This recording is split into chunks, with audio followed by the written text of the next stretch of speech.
कि जिंदगी में जो अरे घोरलू जा तो अपना जनुआ के हई दिलवा काहे तोड़े लुए जा अपना जनुआ के हई दिलवा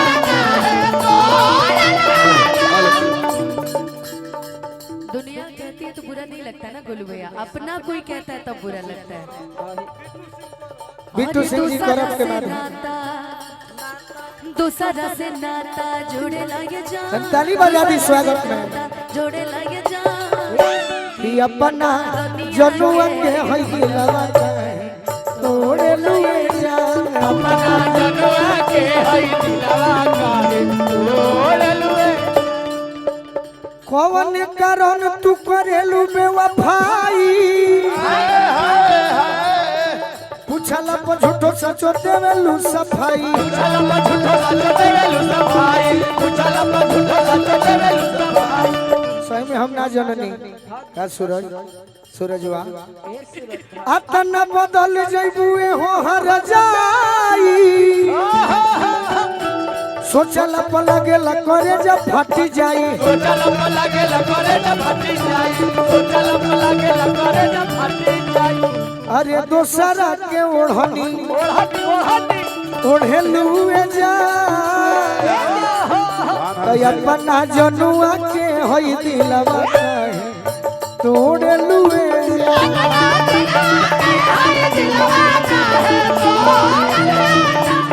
अनुपमा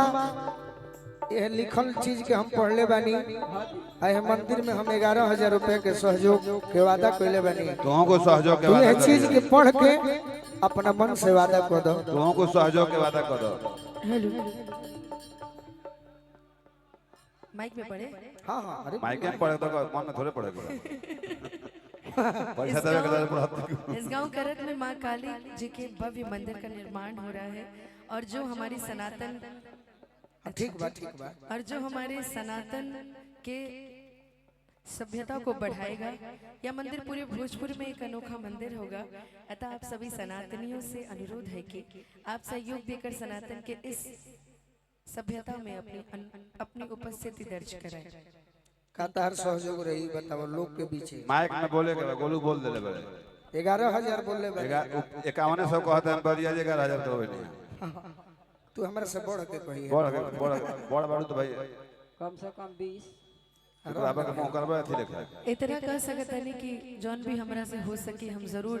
सहयोग करब। हमार राशि बता के सहयोग ना होई, हम पैसा बता के ना देब। हम पैसा ए गोलू 1100 तक ना देब, जितना माई हमके देले बड़ी भतुआ दान लखा चुपे दान कर रउआ खान बता के हम एहसान ना जताई। हम बतौले नहीं की हम सहयोग करब और ई सहयोग हमरा आ मंदिर के जो भी सदस्य लोग से हाला करे तो कि भाई बताओ का भैया केहू के कहला से जौन थोड़ी होके होई। बता दो जौन भी होके हम गोपनीय रखब अपन सहयोग और हमरा आ मंदिर के कमेटी की तरफ से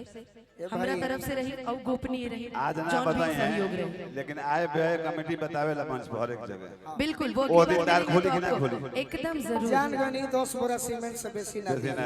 कितना से 10 बोरा सीमेंट से बेसी ना दी एगो बात बताइए, कहीं सहयोग के बात होला सबसे ज्यादा सहयोग हम ही करीला कलाकारन में। बता दे काहे बताई हमार नाम मन बाबा अच्छा सीमेंट के बाद को छोड़ के टी बढ़ा दिए अच्छा बे तो अपना जनुआ के हई दिलवा काहे तोड़े लुए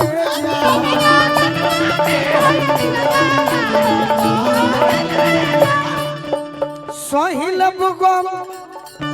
हम जइबू त जा ओई बुलवट के न किरियाई खा जा तोहर के यार तो 1000 मिल जाई है दगा कइले बड़ा तू तो हमसे गोलू राजा जिंदगी में फिर नहीं है गोलू राजा जिंदगी में बड़ा तू हमसे गोलू राजा। अरे के करा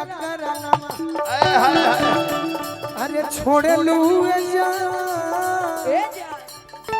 छोटे बाबा के करनवा ये तो बाबूजी के सार होता है एकर फूफा है अरे छोड़ लिए जा कि अपना जनुआ के हई दिलवा काहे तोड़े लुए